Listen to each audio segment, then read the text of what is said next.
This is a size 8B 170. Suppose you could tie this in an 8 or a 10. Some places even a 12. I'm going to use black. Tie and thread. And the idea behind this one was that I wanted something between a real green drake and the whiter mayflies of later on in the day. So, tail on this one I'm going to use 3 strands of mousse. I think with regards to mayfly tails you can't really beat mousse. It's nice, stiff, straight. So, and put that on maybe twice the length of the body. And back.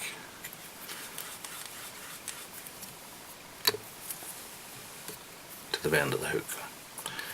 You can see, you might not be able to see, but mousse tends to splay out a little bit like deer hair, so you get a nice 3-pronged tail that sits out with very little work. Now, ribbon on this one, I'm going to use my black tying silk, so I'm just going to make a loop and tie back over itself to the rear. Now, body wise on this, I'm going to use a mix of natural seal, and then I'm going to use a bit of American opossum, and this I've dyed a sort of wishy washy. It's a mix between olive dun and golden olive, although I didn't leave it in the dye bath overly long because I said I don't want something that's pure green. So I take a little bunch of that and a little bunch of my natural, and then pull it through itself to mix, to just make a slightly off cream colour. As you can see that there's just like a slight olivey tint to the natural seal. I'll set that off, take a bunch of this,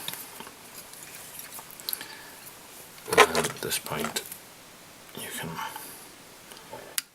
put a bit of wax onto your thread, and once I get the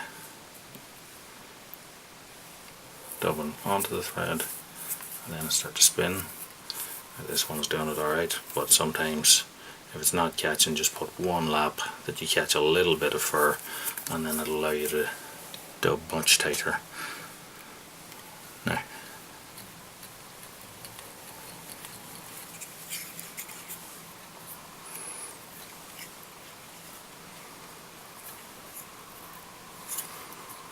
just wrap on the body of that. Then if we take our loop of thread that we left and twist it into a rope, we'll use that to rib our body.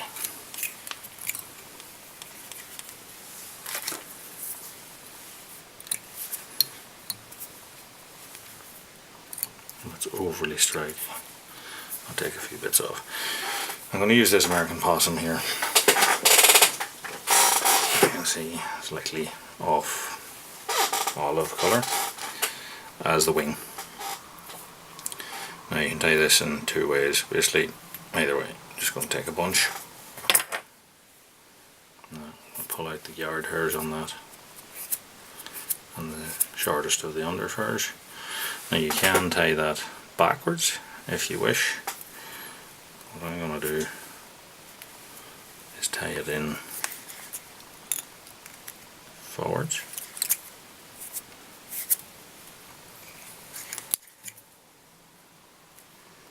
Check it for length. And then trim this lump off here. And get my super glue. I'll put a little run of super glue over my thread there and wrap over that tie-in. Just in front of that as well. Now, the hackle. What I did was I took this honey badger here, which I got from Mr. Rogers, and I put it into the same bath. And again, it didn't go in for very long because I want it to be a very sort of wishy-washy, goldeny olive dun kind of a coloration. And also on this fly, I don't want it to be overly heavily hackled. So take off one. Now, up to yourself, but you can leave more or less of the badger portion. And I'm going to put that on there.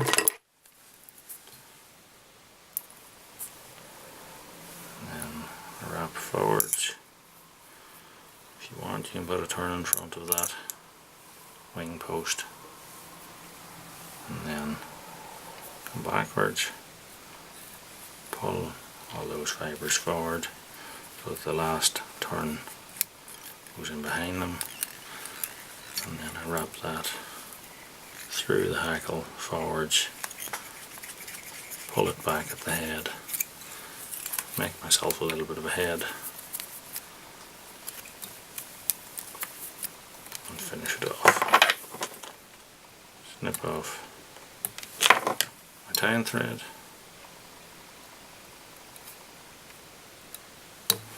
snip off my hackle, and now we just need to varnish it. Just pull that back.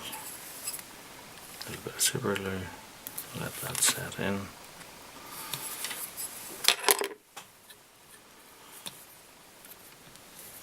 And there you have it. A wishy-washy sort of a coloured mayfly, but as I said, somewhere slightly in between the drake and the spinner or spent. And I've had a few fish on that sort of middle of the day kind of time. What I'm sort of aiming for is that sometimes you see mays that are out on the water that are sort of halfway in between. I don't know have they been blown off an island or what the story is with them, but this is just an attempt to provide the fish with something different, and usually I would be fishing two drags anyway, so I'd maybe fish this along with either a green or a white mayfly as well. Just gives the fish something to think about. Houston's Wishy Washy May.